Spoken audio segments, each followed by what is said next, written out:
Amen. Redeem how I like to proclaim it. Redeem by the blood of the Lamb. Redeem through His infinite mercy. His child and forever I am.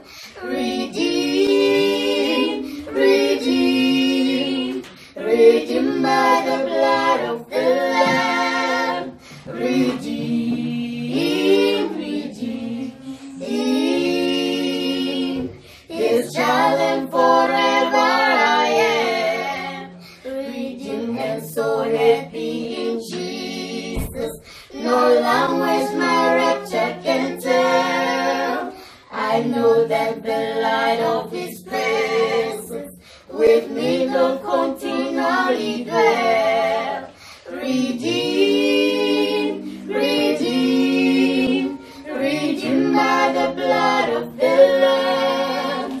Redeem, redeem, His child and forever I am. I think of my blessed Redeemer.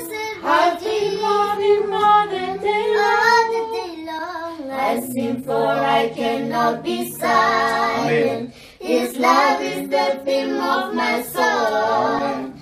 Redeem, redeem, redeem by the blood of the Lamb. Redeem, redeem, His child and forever I am. I know I shall see in His beauty the King in whose law I delight, whose love will guarded my footsteps and giveth me songs in the night. Redeem, redeem, redeem by the blood of the Lamb. Redeem, redeem, His child and forever I am. I think of my blessed Redeemer. I think of Him all the day long. I sing for I cannot be silent. His love is the theme of my song. Redeem, redeem, redeem by the blood of the Lamb. Redeem, redeem,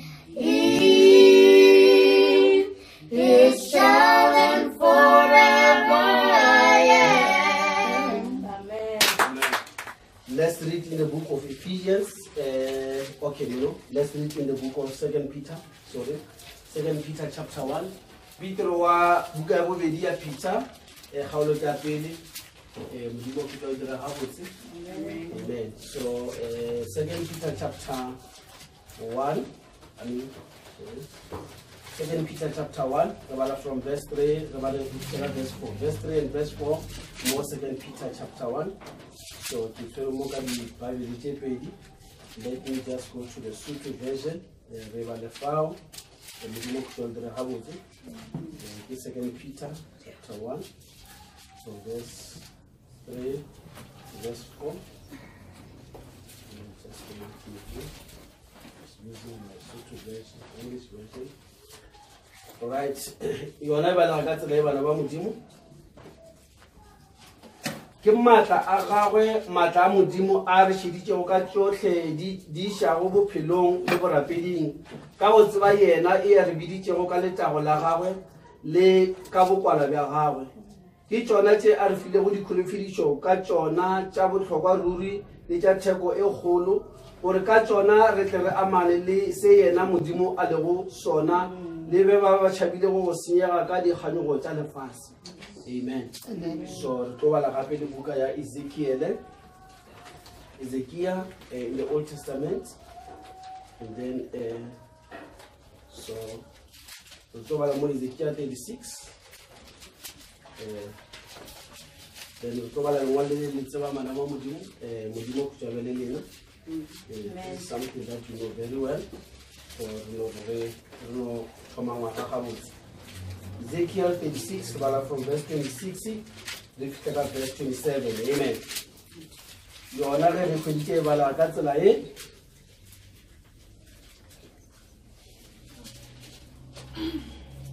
ke tlo le nea pelo e ntšha ka bea moya o moswa teng ga lena nameng ya lena ke tlo ntšha pelo ya leswika ka le nea pelo ya nama ke tlo bea moya wa ka teng ga lena ka le dira batho ba ba latelago melao ya ka ba ba tlhokomelago mekgwa ya ka ba e dira.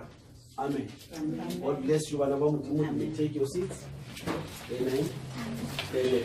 Ka ga ke boletse ka no fela ke mixa mo so,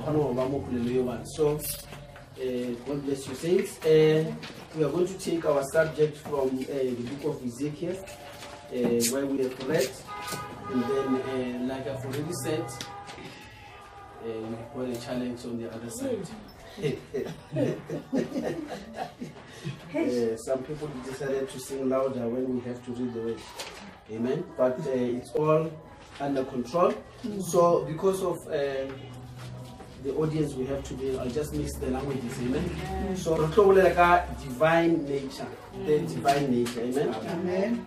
So, from the book of Peter, second Peter, let me just get to it. Verse 3 and verse 4, 2 Peter chapter 1. According as his divine power has given unto us all things that pertain unto life and godliness, through the knowledge of him that hath called us to glory and virtue, whereby are given unto us exceeding great and precious promises, that by this ye might be partakers of the divine nature, having escaped the corruption that is in the world through lust. Amen. So I'm going to borrow a word from that verse, and I'm going to have title our subject for today, the divine nature. Amen. Amen. Now, Bible he has given, according to the divine power, he has given unto us. Now, we've got a divine provision. What our Mudimu will feel something says amen. And then the mystery this thing was anything that is given around is made available to you. I give you this, whatever is given to you, available to you. He puts it into your ownership. Now, there's a divine power, there's a divine provision. When I say that has been made available to anyone, challenging over how to receive it. If you lay a physical object, you stretch out your hand, you receive it. Amen. That's how you receive things in the natural. And then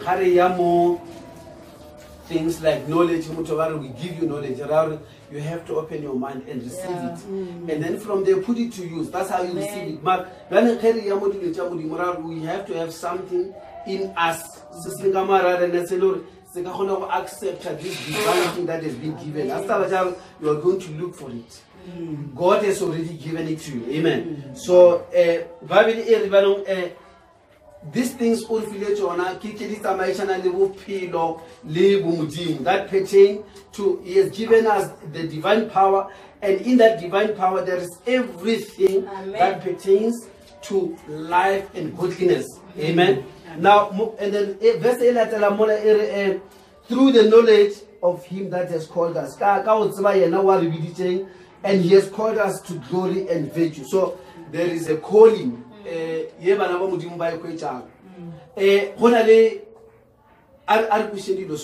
Natural things. A hand of God that has already stretched out whatever they need. Problem they live so much in the natural. The hand that is stretched out with this divine provision. And then in that provision, anything that to do with life. What life is and what godliness is. It's not supposed to be a strange thing, because anything that has relationship with godliness and life, enough for us to take. Amen. So well,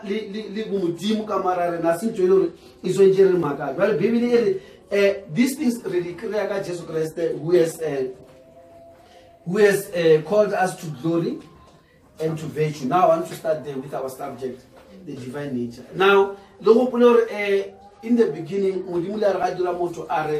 let us make man, let us create man in our own image, in our likeness also. So Modimo Komatomo, when he created so man is not a stranger to the things of God.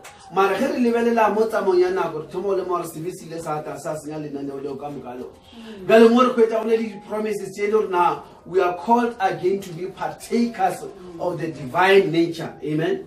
And then the one who called us to be partakers of a divine is a nature. A nature is something that is running on its own in you. About you natural around, you don't have to struggle for them. So what I want is something that so that when it's in us, it's on its own without us having to work hard for it. So come out nature, it has no about nature. So the nature if you create powerful it's nature to stay in the mountains. In it, equal would say but whenever you've got a divine nature, there is something, there is a nature, there is just something that you don't have to struggle for every day. It's something that has to be in you automatically from when you begin. So because we are born in sin, we need to have another beginning. This nature. These two words, the one who has called us. Jesus Christ came and called us unto glory and virtue. Amen. So we are not called to a church, we are not called to be members of any group, but we are called to a position, glory and virtue. Glory, Bible, understand glory. Bible, a woman has been given a long hair, which is a glory. I also know what I'm ready because it's her glory. That is a cover. So like a glory, like something that is upon you, right? Like a glory, like what you are dressed in. A glory. If somebody comes at your place, the way up, immediately you are forced, before they say anything to you, by looking at how they appear, you are forced to act different because of how they are dressed. If somebody comes in kingly clothes and royal clothes, accept, because you feel that you need to put glory is something that forces you to act without the person having to say anything to you. That is why I'm going to give you those scriptures. Matthew chapter 6, verse 29. Solomon in all his glory. Solomon in all his glory, as saying he was never clothed or he never had an apparel like that one of a lily. Apparel, because that's what you put on. So like a glory, like something that you have, that is your first image, what people can see on you. That is your glory. Amen. So biblically, he has called us. So the glory of God is not supposed to be something that you say is in my heart. Because glory is something that you immediately spot. When somebody comes there, the woman has been given her hair to be a glory to her. So a woman with hair, it offers something. There's just something about the way you look at it. So glory is what forces you to act on your first side of that person or that thing. When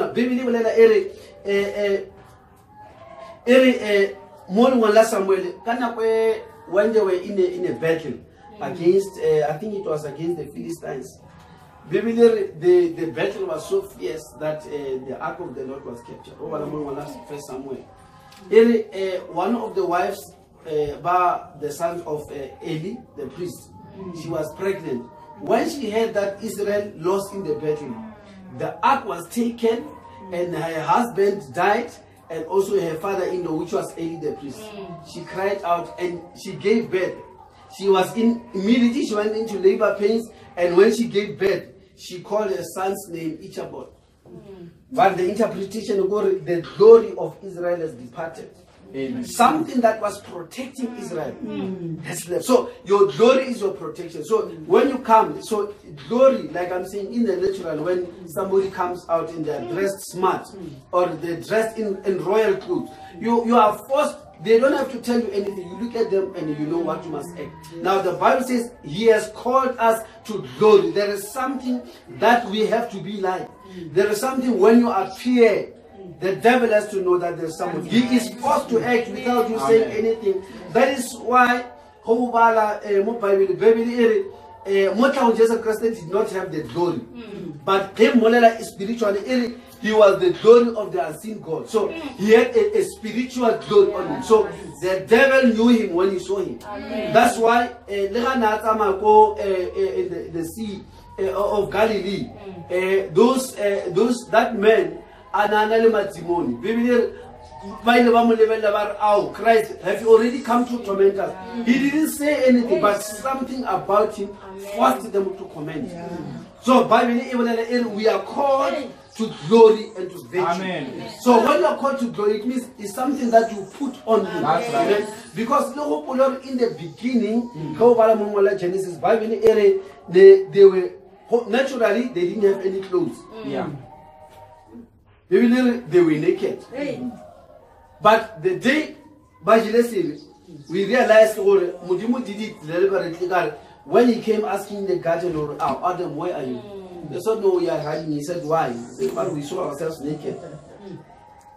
Because all along, they knew that they were not naked. They had something on. Because that glory was in the spiritual realm. So that glory was removed. Right. Now, the Bible says we are called to glory. So we are called to a place where we have to be dressed up again. But I don't think a natural thing, a tie and a suit. No. It's something that the spiritual entities will know. So when they see royalty, when they see the glory on you, the spiritual entities are forced to take their position. They are forced to treat you in a certain way. Amen. So we are called to glory. So let's make man in our image. That is how God appeared. So you know, if you remember how he came on Mount Sinai, the way he appeared, his glory, the glory of the Lord descended on the mountain. That alone, the mountain started shaking. Because there's something that has to do with glory. Amen. We are a glorious church. I will like a suit and tie. Amen. You will like something that is upon us. There are certain things that command respect. You are bound, you are forced to respect. Now the Bible says we are called to that. But before that, we had this glory before. Then when man fell into sin, then he lost all that. That's what I want to do. But I just want to maybe lay a foundation of the thought of today. And then more we are called to, and now I checked the word up, virtue. Because the Bible says he has called us to glory, which is majesty, which is royalty. You can't say glory on something that does not command respect. So when you say glory, you talk about something that even its own appearance, it commands you to respect it and behave in a certain way around it. Amen. Right. So, that is majesty, right? He has called us to glory and virtue. Virtue, like a moral excellence.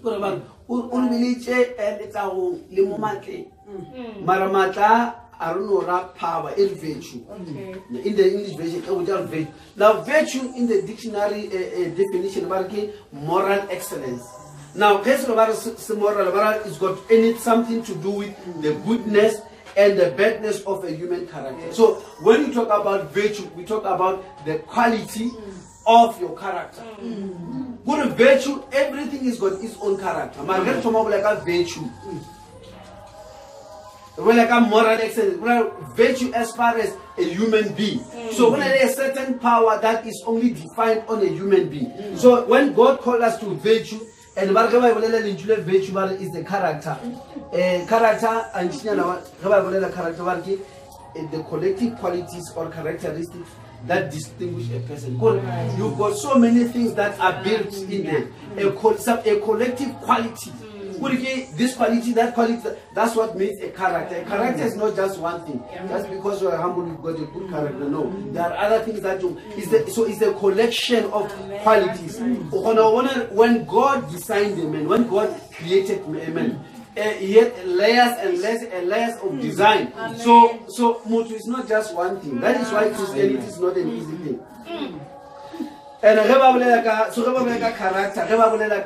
character, let's say you have a son, and then one hour in a place or you've got a daughter, behave in a certain way. But like father, like son, like mother, like daughter. It's not because she looks like you, but around the character. The character they see here is the character of the father. When he comes across challenges, this is how he behaves. When he's afraid, he does this. When he's angry, he does this. So like father, like son, like mother, like daughter, like mother. You know? So what is the comparison? Is a likeness. A character about this is the one that's like that one. The likeness of something else. When he created, he said, let us create man in our own image, which is glory, and after our likeness, which is character. That's what I'm so the we are called back to is what was there in the beginning. Amen. Amen. What we had there in the beginning, and the qualities of a character is built of qualities. Now qualities in order. Because a quality, sometimes, let's say, you're talking about clothing. You go into a store, the thing has got, it portrays itself as a good thing. You see a nice t-shirt, you see a nice thing there, you see a nice pair of shoes, you grab that. Because it's appealing. You look at it, it looks like it's glorious. But then, wash it the first time, then you see it changing forms. Then it tells you, hey, that was not the real thing. Because now this thing, then you talk about qualities. That's why you start talking about, hey, this thing is cheap quality. Why is it cheap quality? It looked good, it looked in shape until it was put to a test. Put it through the waters of testing, put it through the washing machine. The next thing, your t-shirt is upside down. You say this is low quality because the t-shirt's form could not stand resistance, could not change to be shaken. So when you talk about qualities, we talk about not just how you look, but even the substance itself within you. If you are put to a test, what will you do? Amen. If you take something, so quality is what a thing does, how it reacts to anything that comes against it. So God has called us to glory, the image, His own image, but not just even the powers that goes, the qualities that go with it. Thank you, Lord. Like we say, so when you talk about these things, likeness, so speech, but no, there were two people maybe in the Bible speech somewhere at a great meeting.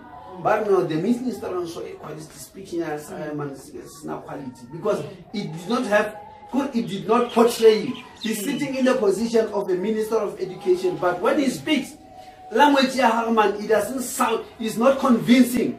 Well, this man should be in that office. His speech is not enough. So quality, that thing that qualifies you to have the glory that is upon you.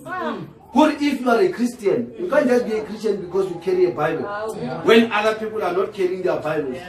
It gives you an image, of course, but the quality is if somebody starts questioning you or travels challenge your position which you portray to be in. Can you stand and come out still the same? Or when a t-shirt things upside down. You know, so now He has called us to glory and to virtue. Mara, there's a provision. We are called, there's a divine power which is given to us. It means, so if the Bible says God has given, it means His hand is stretched out. So you just have to know how to find it, where to grab it, and how to use it for yourself. That's what I'm going to do. Well, Ezekiel chapter 26, where we have read now. Something more. Ezekiel 26, maybe I must take it a few verses before where we have read, so that we just join the two scriptures and have a solid thought on what we want to say here. I'm going to start in verse verse 22. Mola is the 22, 36, verse 22. Because when I'm going to read it here in English. Therefore say unto the house of Israel, thus says the Lord God, I do not this for your sakes, O house of Israel, but for mine holy name's sake, which ye have profaned among the heathen, whither ye went. Or there's something I'm going to do, but I'm not doing it for you. Amen. Amen. I'm doing it for my name's sake. You people, you profane my name among the heathens where you went to. So I'm going to do something now. Then verse 23, and I will sanctify my great name, which was profaned among the heathen, which ye have profaned in the midst of them, and the heathen shall know that I am the Lord God, says the Lord. I'm the Lord, says the Lord God, when I shall be sanctified in you before their eyes. I want to cleanse my name.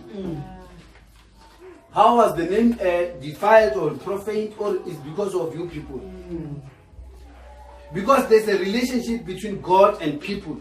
So or because of you, my great name is being profaned. Now I'm going to clean up my own great name. And how I'm going to clean it is I'm going to sanctify you.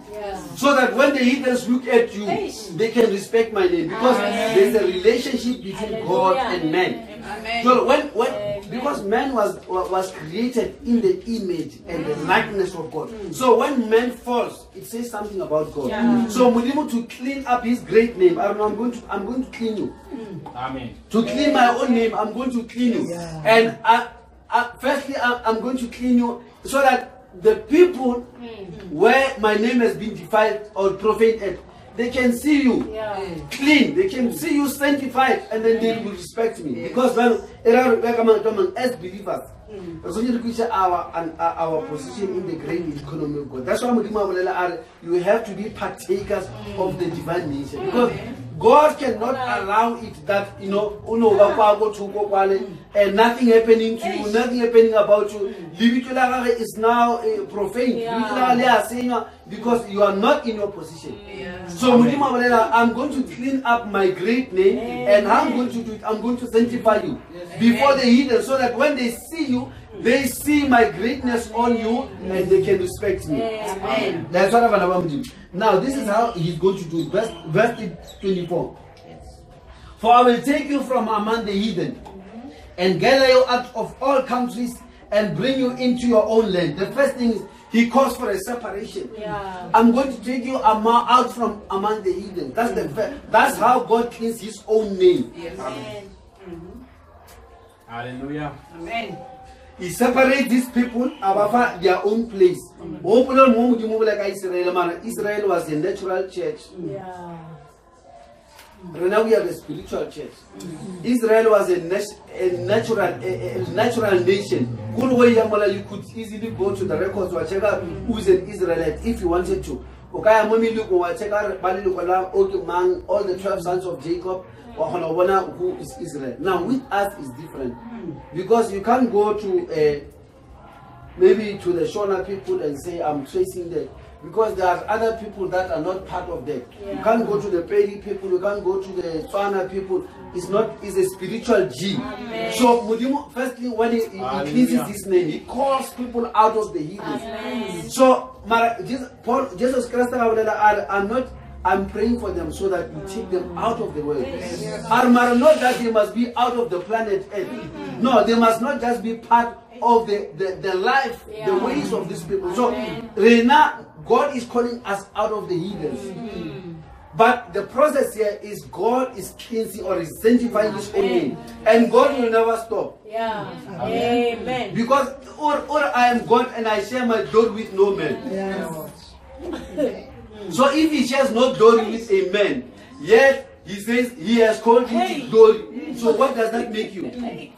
It makes you divine, because the divine power has given us anything that pertains to life and godliness. So it makes your thinking. That's why Paul says you must be changed, you must be transformed by the renewing of your mind. Stop seeing yourself just as a water. Before you were mortal, Hallelujah. you are a gene of God. Yes. And then once you start thinking in that line, you are in, that's what the Bible says, when we receive this power through the knowledge of Jesus Christ, because Bible, he's the one that came, he's the light. So he's the light. Now with light is there to make things to grow, but light is there also to show you, so that you can see what is around you.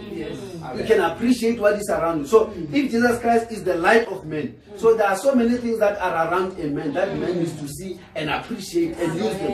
And not only that, this is in him he's got power to make us grow. Amen. Right. Now, firstly, he's going to separate them from the heathens. Then verse 25.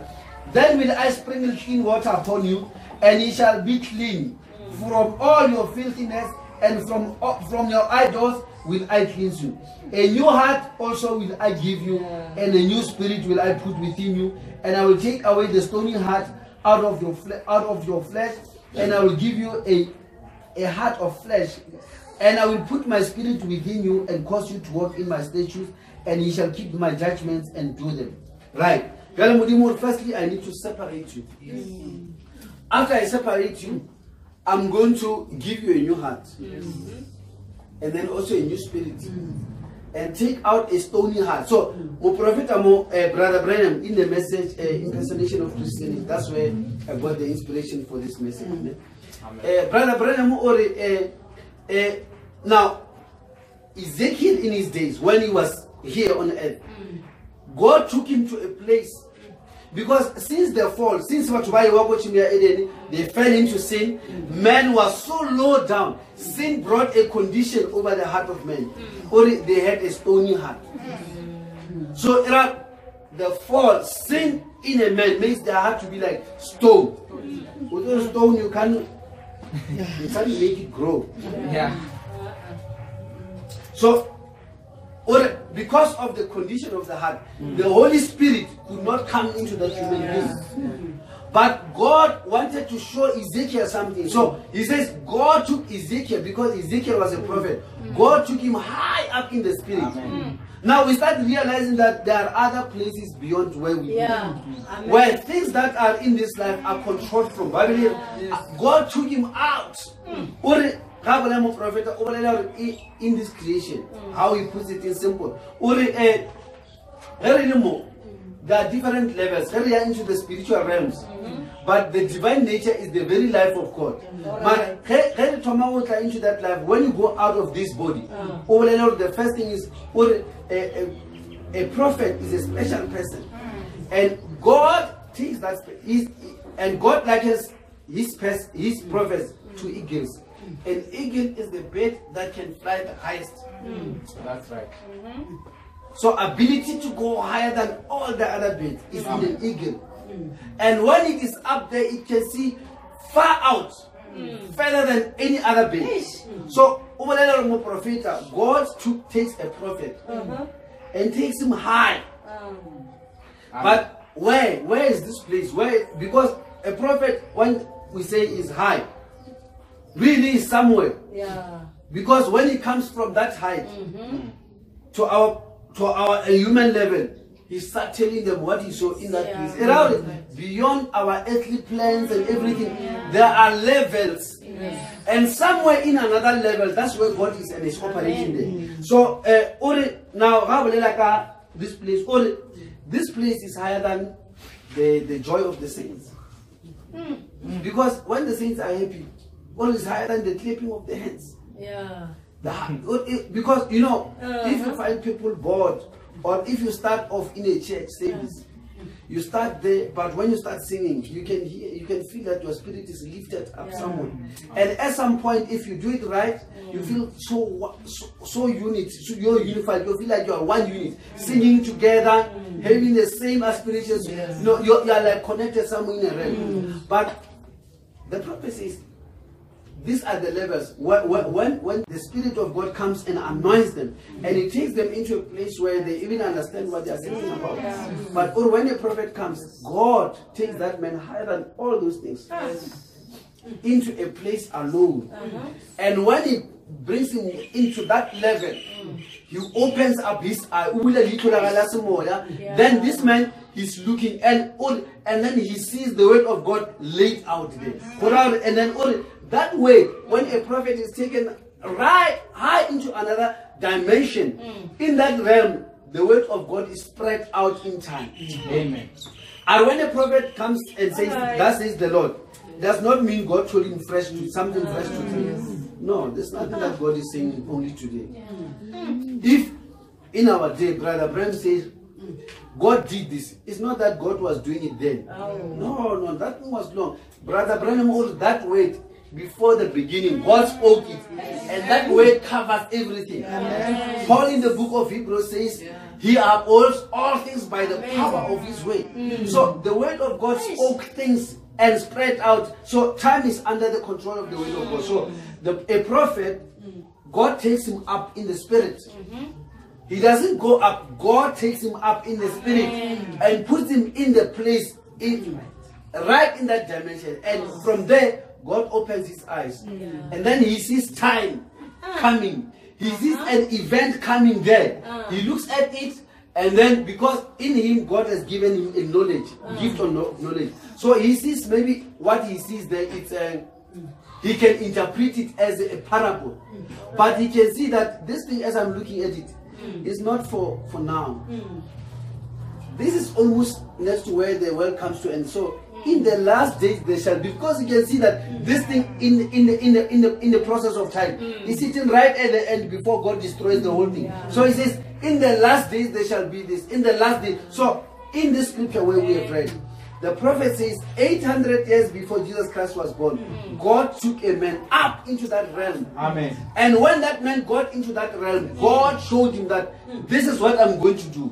Not now, but there's a provision, there's a spiritual provision. I will sanctify my name, I will do this, I will give you a new heart. So he saw power allocated for the people in the last days. Amen. That power, so where we are now, we are not in an unknown area. There are spiritual men of God that show the time that we are living in. And not only the travels that we had, but the supernatural provision of God for this day. What is needful for us is to know it, receive it, and put it to use. Amen. Bible is by divine power. So a man will give you using his hands. But God uses His power to give to you everything that pertains to life and godliness. So there is a provision of God. Brother Brahmo, spiritual food in due season. There is food that is provided here. Amen. For this season. So you have to know how to tap into the food. Amen. Eat the food. And in there, the Bible says, in there we've got great and exceeding promises. Alright? So that by this, we can be partakers of the divine nature. There's a provision of God. Are more to change us. Amen. From being ordinary human beings. Amen. Amen. Amen. Amen. To supernatural. That thing about is not just that's what Bible like the promise. You know, the word of God. I know that's also now. Yeah. Well, if Mudimu are all right, let's talk about Malachi. A prophet Malachi, understand he was there 400 years before Jesus was born. That man is taken up in the spirit. Now, when we talk about up in the spirit, we're not just talking about sitting in your bed. Really, there's a place where you are taken to, out in the dimensions. And when this man is out there, he sees the prophet.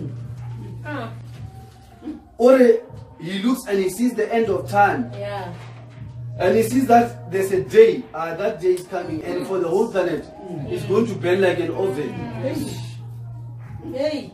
Now, when this man talks about an oven, don't think about your electric stove. The ovens of these days were not electric stoves. There was fire in those ovens. So he sees something that is burning like an oven, cooking things up. So he sees, things have been cooked. But just before that, he sees a man. He says, there will be Elijah. He says there's a day the day of righteousness with healing in its midst. He sees a day coming just before the burning, and he sees a lot of healing going around in the countries. And then he sees people, that day has got power to give people flight. No, it says the day's got healing in its wings because there are wings for that day. Amen. So that is 400 years before Jesus Christ was born. After that, then 1,906 years. Now 1,909 years after Jesus Christ was there. Amen. In Kentucky, something happens. Amen. Something happens. Wonderful. Not just Ella Brenham is no.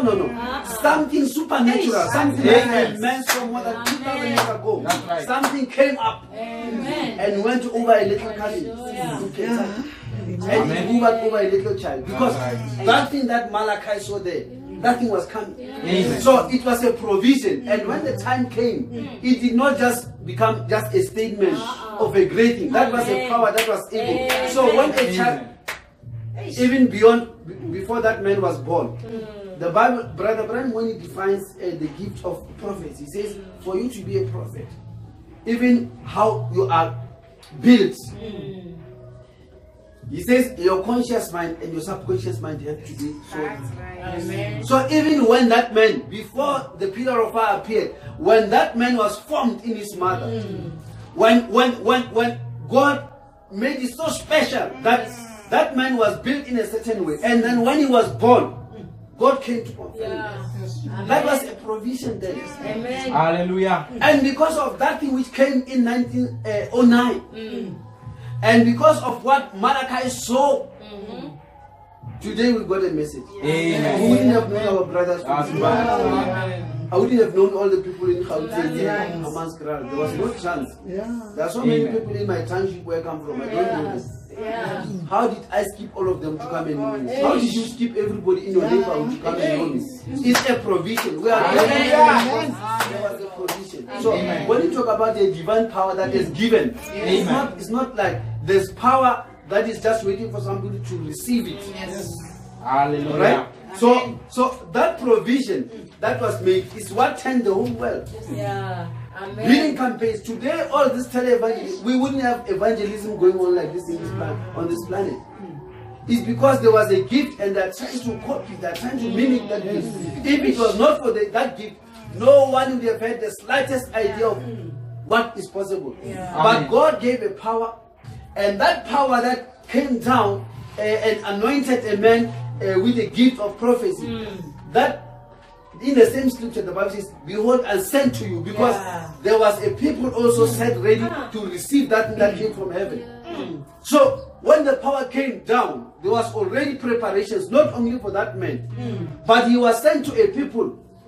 So, when each one of us is born, there's a power that is going around, preparing us, making us, to be in the same channel, same frequency. So when you hear things that are spoken by Malachi for, oh my God,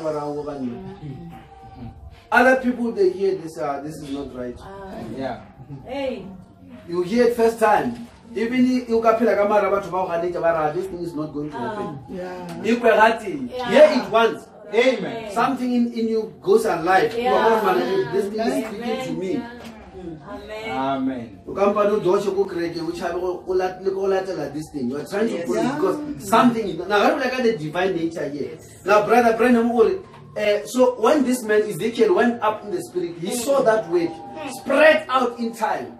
So, just the thought of knowing that when that man Ezekiel went up, and what he saw, what God was going to do, that thing was not happening then. It had already happened before the foundation of the world. The word of today is not something that is just spoken by God today. God spoke it many years. Or even before time began. God spoke it, and it is the one that is holding time. That is why when certain things are released, you can't block the word of God. You can't block the program of God. Because there's a power that is above everything. When Mary was pregnant, she didn't know. The angel told her, the one that is born, the one that you are conceived with, is of the Holy Ghost. And that was it for her. Okay, fine. But she didn't know the other scriptures that went with that one. That the child had to be born in Bethlehem. The same power that went and make sure that she's pregnant. It's the same power that went over there to that man. That's right. But it was not a secret, because over in the book of Daniel, there shall be the lamb, the sacrifice lamb. It's also the day of that man who is a tax raiser. You read in the book of Daniel, you find it. Amen. Daniel also saw it. He realized, hey, this man that's coming, there's going to be a tax raiser. Because when Christ was to be born, that man started asking for taxes. Go and register yourselves in your home place, in your home countries, hometown, so that we can start taxing you. But before that man even knew that he was going to be a tax raiser, a prophet Daniel already saw him. So everything that we are now is all under the divine power. But above everything else, great and exceeding promises that we are supposed to be partakers. Not just people that hear about it, but partake of that divine nature. Now, when Ezekiel, that time, he spoke it. And then the Christ Aisha. Now, this is how Brother Branham puts it. And I said, I'm going to be short. Brother Branham, our nature, sin, had so much corrupted us that we had a stony heart, and the Holy Ghost couldn't enter in, because from day one he wanted to connect in. Amen. So you cannot have a divine nature by just hearing about the word. There has to be something divine in you, because nature is something that happens from the inside. Amen. Amen. Or if you take grafting, that process of grafting, where a man took a branch, I think he took an orange branch and put it on another tree. It was all citrus. So a grafter, or if you take, because a life is not something that is like physical. It's not physical. Because even if you cut a branch, just that branch, you cut it and put it on another tree. You didn't remove the life. No, the life is in that branch. So go get that branch on another tree. It will bring forth of its own kind. Of the life that is flowing in it. So the life that is in a thing. Doesn't matter how many times you cut it from this church to another church, cut it to or from this teaching to another teaching. It's about what is inside that thing. How did that life come into that branch? Because when that branch started out as a branch, that it was a life that created it. It was a life that formed it into a branch. So when you cut a branch off, you keep in the life in that branch. So you're going to graft it in another. It doesn't throw out a life and gain the one of the nutrients. No, that life remains. Now, what was in man? The heart was so stony. So, fine. Now that the heart is stony, I need to go there. But the Holy Ghost could not come. Because there was nothing that can receive the Holy Ghost there. So then, Jesus Christ came. And when Jesus Christ came, he came, the Holy Ghost could not mix, could not enter in a human life. As much as, it was a stone. Or then, Mudima Atisha provision, substitute, substitutes lambs of bulls and goats, blood of bulls and goats. And then, got that substitute. The main thing why, according to Hebrews 10, why the life of a bull or the blood of a bull would not purge the conscience of the believer is because of the life of that sacrifice. It was not more the sacrifice, but the life that was in the sacrifice. Only because the life of an animal does not have a soul. That's right. Because what needed, how sin is an agamara so we have. That's why Bible it's not your body that goes to hell. It's not your spirit that goes to hell. It's your soul. The soul that sinners shall surely die. But when you die, the spirit goes to God. Whether you're a sinner or not, the spirit goes to God. You can read it in the book of Proverbs. Amen. And the Bible in the book of Proverbs 20, I think it's verse 27, it says, the spirit of a man is a candle of the Lord. So the spirit of a man is a candle. So when God wants to know what you've done in your life, He takes your spirit. He uses it as a light to look inside of you. Brother Bram says if he goes into discernment, he speaks to a person to catch the spirit. When he catches the spirit, in the spirit you've got 5 senses, imaginations and everything and memory. So he accesses the memory because everything you do is stored in the memory. So he looks at your memory, he reads your memory. Amen. Everything that you do wrong, all these things that you do that are kept somewhere in you. It's like a little record which is recording your life. So when you die, God takes His spirit. Amen. He says all spirits are mine. There's no spirit that belongs to the devil. Amen. The spirits are of God. He takes all the spirits because it's like His little hard drive puts in you. Amen. Everything that you do, it will have to be imprinted on the spirit. Amen. So when you die, He takes the spirit.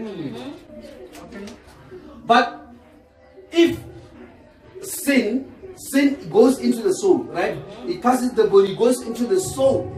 So if you want to remove sin out of a human being, you have to have something that can have access to the soul. But the life of an animal does not have a soul. It says it's like mixing water and oil. Amen. So you can imagine if the spirit, the life of an animal, was used to go to cleanse a man, what can it do? If ever there was any chance, it can only go as far as the spirit. But remember, doubt is sitting in the soul. So you can't deal with sin by just being outside of it. So God used the blood of animals as a temporary measure. Right? As a temporary measure to say, okay, I'll use this as a substitute until something that has got a soul comes out. Something that can go and mix directly, soul for soul, spirit for soul, spirit, so that the soul that has got a power can go and fight the sin in another soul. That's right. Amen. Amen. So Christ came, it was God Himself. He took upon Himself a body and a soul. The book of Psalms says, it speaks of the soul of a turtle dove. Now we know that is a parable. It's not that a dove has got a soul. No, the turtle dove, remember they use turtle doves as sacrifices. So when he's talking, David is in the spirit talking about the soul of a turtle dove. The dove has got a soul. He was talking about what they used there in the Old Testament. The turtle dove was used as a sacrifice, but here was talking about a turtle dove that had a soul, which is a man. Amen. Just like a lamb. That man was a lamb, but it was not like an animal. He had a soul in him. So what the lamb was used for, Christ became, but in fullness. So when He died, what God wanted was a life that could come upon the human life and clean the human life, so that His spirit can come and dwell. Amen. So when Christ died, He says He offered Himself. So He provided that thing that was required to cleanse a man. And when He provided it to God, Brother Brennan, or then God gave you as a gift to Jesus Christ. So God wanted somebody, but remember, it is God acting it all out. It's not like many persons here. God, now in this drama, God wants to have fellowship back with men, but God in the past used to have access to the human soul. When sin came, it blocked everything. When it blocked everything, the Spirit of God just can't go through to the soul. Something must prepare a way. So Christ, the Lamb, the sacrifice, He came, which is God Himself. He became the sacrifice. Amen. So He became the go in between. So His blood. But we're talking about the blood, but we're talking about that life. That life that was without sin. It went in there and made the provision that it can clean a man. So when He did that, when Christ became the sacrifice, the Bible, Brother Bram says, God gave you to Christ. You are God's love gift to Christ for His sacrifice. That means God gave you to Christ as a present for what He has done. Now, you can't come directly to God.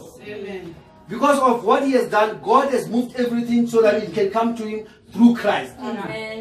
And He says, now Brother Bram says, now, Now, the Holy Ghost, through the blood of Jesus Christ. Remember, the blood speaks. Ne? Amen. The blood of Abel speaks greater things. Yeah. So when Christ died, it speaks a lot. The life, what did he have to die for? He was resisting something, and that speaks volumes. So when he died, it releases out power. So he says, now God through Christ, the blood of Christ, is wooing you to himself. Amen. Now I was checking, what is this brother been talking about wooing? I said, but what is to woo? I have never heard of that word. So I checked everywhere, and then in the dictionary they say it's when a man is asking for a hand from a woman, like proposing marriage. So when a man proposes marriage, he can't just take out a big panga like this, step it on the somewhere. He says, I must marry you. You can see this is not wooing, this is a criminal. This is a madman. A right man, he comes and proposes. Maybe the woman is not interested. But if he knows that this is his wife, he doesn't give up. He doesn't take any negative answers. He doesn't take anything personal. He finds good things in all the negative things. So when the woman says no, he says, no, but you know what? He can always find a way of saying something until he catches her attention. Now, Brother Bram says the Holy Ghost through the blood of Jesus is wooing you. Now, he is proposing to you. Right. So every time you hear the word of God, it's not that you've got a very good preacher. You can never have a good preacher. It must be God. That's why Jesus Christ, no man can come to me except the Father draw him. So now that Jesus Christ has done this thing, God took it upon himself that through the life of Jesus Christ, he is calling out. He's calling out a people. Amen. Amen. Right? So he's got patience with you. He's moved you with this way, and then today you're feeling so happy, you feel so excited. Feel like the rapture can even come. Tomorrow you don't want to go to church, you don't even want to hear a sermon, you don't even want to see the Bible. God has got patience. He's wooing you. He's coming this way, he's coming this way, he's coming this way, calling you, proposing you to come over. So when we come in the faith, it's a supernatural act. It's a divine power putting us. To show that it's the God doing that. If you listen to, you can listen to Pentecostal preaching. They preach very good sermons, but there's nothing drawing us there. We just listen to it and think, because there's not that pulling thing. It's just man trying to put together scriptures, but when God's in it, something in you just tells you, you have to follow this. Sometimes you don't even have answers to your situation, but you have to follow. Because it is the Holy Ghost doing it. Now the first thing is, when God does that, firstly, he must change that spirit. Change that heart. Before the Holy Ghost comes, because that's what the Holy Ghost wanted to do all along. So the first thing is, he says he gives you a new heart. Now Brother Bram says, what is a new heart? He says a new heart is your knowledge. Is a new mind. What you think the scriptures are real. So for you to change from what you used to think when you were born, these are for church people, this is a book of the white man. Those things you heard them, but at some point something had to work on your mind. It was not just a preacher, it was God, it was divine power working on you. Well, it can use a man, it can use anything, but it's God doing it. So God starts working with your mind, that you start seeing something there. Says, you know what? I think this is something worth considering. Let me just help it. So you start feeling like, okay, let me give this a chance. That is God wooing you. It is the Holy Ghost already working on you. That's right. Amen. So then the next step is to give you a new spirit. The new spirit says, with the new spirit, now you have a new desire. And because now you are lifted to this level, almost like what I said, if the prophet is raised to a place by God and he goes in that place alone, but there's other levels, which are your spiritual levels, the joy of the saints, the clapping of the hands, but that's not where God is. God takes a prophet beyond the clapping of hands into a realm where he can open his eyes and he sees the way laid out in time. So the same thing it comes to us. When you start following The word. The word, remember the Bible says he's reconciling the world to himself through Jesus Christ. So he's using the power, the life that was in Jesus Christ to pull you. So you start feeling good about the Bible. The Bible is not a good, it's not a bad book. Amen. I must have one in my house, you know. Amen. You start giving it a chance. You never had the Bible. You used to go to church, no Bible, nothing. Because you didn't think like it was something worth reading and studying yourself. Now, with the new heart, you start considering those books at your house. No preacher has to tell you about the title before you read it. You read it yourself because it is the Holy Ghost doing this in you. The next thing is new desire. And when you God changes your desire, the desire to be this, that's why you start maybe sometimes even speaking tongues because you are excited. There's a new excitement. But that is not a divine nature. And brothers, this is why mostly we make mistakes. Because it is not yet God working these things in you. You know, any intelligent person, if you tell them, humble yourself. If you tell them humble yourself, they know that they have to. No, so because of being intellectual beings, we try to humble yourself. And they go the sign must not be rude to people, so you are not but remember, it's you doing it. Out of your intellect. Amen. There's nothing forcing you to do. You are doing it yourself. So if it is like that, brother Francis, it's not the Holy Ghost. That's right. It's your intellect. So you are just in the new spirit, he says.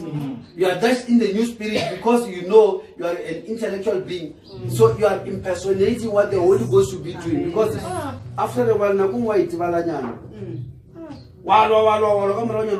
my goodness. In the mental message, I must not be fighting because now you are impersonating what the Holy Ghost is supposed to be doing. So now, the divine nature, that thing that God brings, and some of the things don't even have reasons for. You find yourself doing, and you know, man, this thing, you know, but when the time comes, you just go do it. Because it's in you. That is God doing it in you. Then He gives you a new way of thinking. The Bible says, be ye transformed by the renewal of your mind. He says that's a new heart. When you start looking at this thing, giving the way the chance and looking at it, trying to study it, and then the desire is to know more, get more. You know, you want to be this, you want to be that. And if you're not careful, you can stay in the new spirit and not move on to the Holy Ghost. But the Holy Ghost is the work of God. Amen. So and then the new spirit works just like any other thing. So say now, the Bible says, go and make everyone my disciples. With the new spirit, you can go out and try and make people disciples. But how you do it, he says, you know what? Brothers must dress right. So that the world can see you. But it is you telling them. So you are trying to pull them, not because of Christ, but because of some effect or something that you put together. Put together good singing, put together good preaching, put together, build up some nice building. And then invite, this is how you must catch people. Invite these people to church, invite the mayor. If you get the mayor, everybody, this is just a technique. It's not the Holy Ghost. Amen. But if it's God doing it, there's no formula to that. God is doing it and He's doing it His own way. So when you're talking about a divine nature, we're talking about when you come to that place, you come out of a shell and gradually you see this is God's way of doing it. Like Moses. Moses, when he was born a prophet, but he didn't know he was a prophet. So he listened to his mother, she gave him advices, and he tried those advices out, he killed the man. The next thing was running. Because he was not operating under the commission. No, it was out of intellect. Amen. But when he went out there, it was something working. Firstly, he didn't even know who he was. He was brought up like an Egyptian, and at some point his mother started talking to him, listen, in fact, we had a special feeling when you were born, me and your father. That one that you see there, mixing dagger, he's the one that mad robber is your father. we had a special feeling. We were praying about all this that the Egyptians are doing to us. And we had a feeling that you are a deliverer. So he took that intellectually. Because it made sense to him and he started looking at it. But the thing is, God was not in it yet. Amen. So he exercised, he carried out all those things that he believed were right. He killed a man, buried him. The next one he wanted to separate two brothers that were fighting. The other said, listen, I can even show you the grave. So he went out running. Because is something. When challenges come, remember I talked about being called to glory and virtue. Virtue is when you can, virtue is when you've got control over situations. Okay? So let's talk about patience as a virtue. A situation cannot force you to do things. You can wait. That's when you exercise patience. Patience is not when you preach it. No, it's when you act it out, when you live it out. When something is forcing you to act, but because you know better, you don't act. Because you are waiting for God. Amen. That's what I want to do. So now, this man Moses here, it looked like he was a deliverer, trying to slay the Egyptians one by one. But then a challenge came. When the challenge came, the first thing was he was fearing for his life. He was running. But because he didn't have what it took to be a deliverer. Amen. He was only acting it out. But when the challenges of that position came, he wanted to put on the glory that among the Israelites they can say, oh, we've got a new deliverer. But when the challenges came for his virtue, he didn't have any. So he ran. Then he went out there. And when he went out there, God met with him. It was God who appeared and God who did everything from there. God spoke to him and told him what he was and what he was supposed to. So when he was going back to Egypt, it was under the commission of God. Amen. It's under the same thing like what his mother told him, but this time it was under God's commission. So there's something that you can do because a preacher said so, but there's something that you will do because God revealed that you must do. So when you're talking about that nature in you, so Moses then moved over to Egypt. And when he got there, somehow he just knew. I don't have to fear anyone because what happened to him then at the burning bush, that experience he had there, changed his being. He was punishing the whole of Egypt. Waters turned to blood and there were fleas on everything. There were frogs all over. He was not worried whether, even when Pharaoh threatened him, he didn't run. Remember when he slayed a man? We don't know of an encounter where Pharaoh told Moses, listen, I heard that you killed him. He didn't even have to see Pharaoh eyeing up. No, just hearing that Pharaoh knew. That made him run. Pharaoh didn't even see that man. He just heard that Moses, the one that's in the palace, they killed a man. When he knew that Pharaoh knew, he just ran. But this time around, he went and challenged Pharaoh head on. Amen. And Pharaoh tried to be stubborn. That man stood his ground. He said, because you don't want to listen. Because I'm expecting you to listen to me. You don't want to listen. Let's see what happens to the water in Egypt. It turned to blood. And he didn't run away. He says, hey, that man is going to send soldiers in the night. He was dead. So they called for him. He said, hey, bring that Moses through. He came through the next day and he was there before Pharaoh. And he was not negotiating any lesser terms. No, he was firm. He says, we take everything. Even the hoof of a dead cow, we take it. Moses says, I'm taking everything out. I said, this for nothing. So that man was there because there was something working in him. Right. Amen. So, but then what was God doing? God was proving to that man that he was a prophet. He was a prophet. So, gradually Moses was growing. But remember, that man was a deliverer. Yeah. According to scripture, that man, his divine position was a deliverer. The word has already spoken. Not only then, long before in Genesis chapter 15, God already told Abraham that your children shall sojourn in a strange country, and after 400 years, I'll take them out with a mighty hand. Moses was a mighty hand, but that man didn't even know it. Hey. But God started working with him at the burning bush.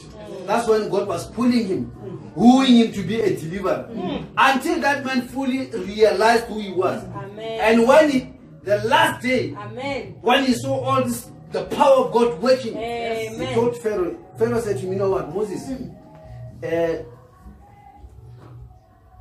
you've been troubling me all this time. Since you came here, my nation is no longer stable. I'll tell you what, next time you see me, somebody's going to die. Next time you see me, I mean, I'm tired of these negotiations and my country is going down. People can't trust their government anymore because of you. So Moses, next time you see me, somebody's going to be dead. Moses said, so good. You have spoken it, so let it happen. He went, and when he went away, God told him, listen, you are not going to see that man again. Tell the children of Israel to prepare. Prepare. Tell them to prepare. Because this is what we've been called for. To be a deliverer. This is the climax of why you came here. Now you must deliver them. So you are going to say things. Tell them to put a lamp, put up a lamp for 14 days, and then from there a slave at the evening, and then when the death angel comes, they'll be protected. That man's word to Israel was protection. Amen. That's when that divine thing started working in him. Amen.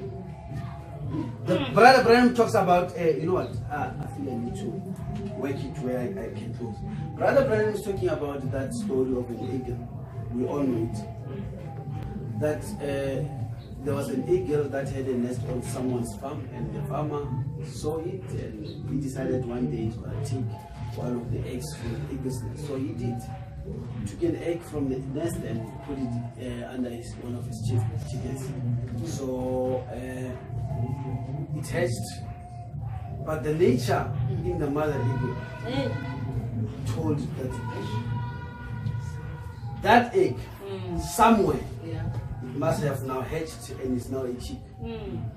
So the eagle didn't go out screaming everywhere. It remained quiet, counted the days, and waited for the appointed time. Amen. For the chick to be hatched and to be grown to hear certain sounds.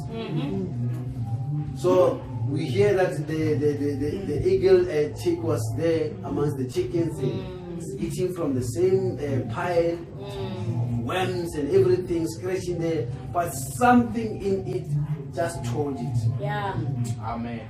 Amen. What are you doing? Hey. What are you doing? So, but because this eaglet, it knew there was nothing to confirm to it that really what you are feeling here is right. So it was following, but it always had doubts. It waited for something, something to happen. Amen. And one day the mother eagle came. The first scream that went over that farm, that eaglet knew. I know this. Amen. He didn't know what it was, but he knew this is something to do with it. Amen. Although the eaglet didn't know who she was, but the mother knew who the eaglet was. It was just a process of taking the eaglet through a transformation of the mind. To tell the little eaglet, no, you're not a chicken. The same way the word of God is here. We are supernatural beings. Amen. We are not trying to be. We are coming from on high. Amen. Lost in time. You may not understand it now. Maybe it's a statement that we hear so many times, but it's the truth. We are not ordinary human beings. We are original human beings. There's fallen human being and there's original human being. Amen. According to the word of God, we are the offspring of God. And our promises, as we follow the promises, just as the eagle was screaming over the farm, that voice of the mother is the only thing that was there to revive that nature in the eaglet. When it heard the scream of a mother, there's something in that voice. So many qualities started rising up. Hey, there's something I'm feeling, I don't know why, I'm feeling good. Yes, feeling good, but that's not where the thing is.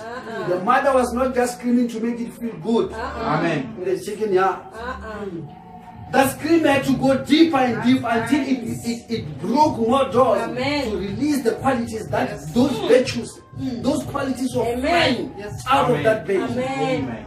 It didn't even know, it never even thought of flying. That's right. Never crossed its mind that it can fly. But there's a voice that was unlocking all those qualities coming through the farm. Every day the mother flying, screaming out. And when the eaglet heard the scream, initially it had to fight all the noise around it, because all the chicks and the mother chicken, the hen will tell it, listen, don't you wait out there in the open when you hear that thing screaming. That thing is going to eat you. That thing is going to eat you. Because it has, you see, we used to have so many chickens on this farm. Most of them are dead because of those things happening. That thing is not a child's play. So it's not for chickens to be out there, but something in this. So there was first a fight, a big fight, big noise. So that chicken had to fight the sound barrier. Literally fight the sound barrier. No, something is telling me this, but when I go, I mean, I've got nothing to tell me how to do these things. It's just a voice. It's just a voice I hear, but when I hear the voice, I get so excited. I can't hide it anymore. So the mother eaglet kept on screaming over the farm until one day the little chick went out. And when it went out in the open, all the chickens were expecting it to be eaten. But something told it, you will not die. Wait here. So he started listening. And the more he stood out in the open and listened, he heard that this is not just a voice, it has got distinction. If you listen very close, there's instructions of how to fly. Who is this one that knows me and tells me how to fly? The mother will say, you can fly. So it moved from being just just noise to audible instructions. But this one. So the lesson that every day when the mother eagle gave that scream, that little eaglet couldn't help it. It was waiting all night. When is that voice coming? I want to hear more. Want to hear more. So every day it goes out there, it hears something, because what it had was corresponding with something within. Something within. It had to overcome its own needs, the own fears. Then the mother said, listen, just stretch out your wings. Oh, mother, you're asking something difficult. So don't worry. Don't worry. Don't I have other chicks that can do this with me? No. This is for you alone. God brings the prophets into that realm alone. This is not for you and your wife and your children. It's not for your husband. You do it. Because everyone that is an eagle will be treated the same way. If you're an eagle, your wife is an eagle, your kids are eagles. Each one will have to have their own training. So don't worry about them. Worry about what God is telling you to do. So maybe the first day it stretch out and got heavy wings. I don't think I can fly. The mother kept on wooing it. Stretch out those wings. And first day it flaps. I can't do this. This is very difficult. Then the eagles, the chickens will tell you, listen, remember so broke his neck trying to fly over the chicken pan. So watch out. You are warned. You won't have assistance if you try that again. Amen. Alright? but there's just something that is speaking to that eaglet. Yeah. That's what Amen. Amen. that instruction. Amen. There is something. Yeah. Amen. That's what. So if you are from God, you will hear these things. Amen. Maybe you can over a noise, a scary noise. You can't live upright. You can't do what. Everybody you can't live right. You can't be honest. You can't do this. You can't have the Holy Ghost. You can have it. Amen. And proof that you can have it is in the voice. Amen. Not in the next chick around you. Amen. Amen. You are called alone into this dimension. That's right. Amen. That's what I want to. So when there's a nature, a responder. But that nature, it is covered layers and layers of sin. But the Holy Ghost, through the blood of Jesus Christ, gradually is coming through to you. When you are at home and you are thinking, but when am I going to stop these things? I need to stop this. It's the Holy Ghost telling you. Don't take it for granted. There's a divine interaction there with you. There's a supernatural thing you just don't know it. You come here to find God here. Let me tell you, God speaks to me so many times. Amen. Amen. God speaks to you so many times more than you come to church. All you have to understand, it is God doing it. God is giving you conviction in your heart. You need to stop this. Someday you just need to stop and say, you know what, this thing has been talking to me. I need to stop. Don't keep on doing the same things. Or about this voice tells you to do certain things. You are asked a question, maybe this week or morning you need to stop. There's something that is talking to you. Amen. And this thing is exactly what is in the Bible. What is the Bible talking to me or what? When you are alone, something is talking. So get that thing well. That is the time where you must take it in. You don't go for switch face like a regular with Samuel. The next time you hear that voice, stop running to the past and asking the past. One day, because this is calling your name. Amen. It's not saying Eli go and call Samuel. It says Samuel. So why would you want to go to Eli first? Respond to God. Respond to the call of God. Hallelujah. In that power, there's everything that pertains to life and godliness. Amen. So that little chick, so that voice a chance. That voice became clearer and clearer. The instructions became clearer and clearer. So the first time the prophet it jumped, maybe it flew, and then it posed there. We told you. We told you. Look at you now. You are an embarrassment. You are not up there with the eagles. You are not here down with the chicken. So what are you? Somewhere in the between. Look at yourself. So no. But why am I in between? But it was the power of God with you. Amen. Amen. Can you tell that voice in you without gradually? One day,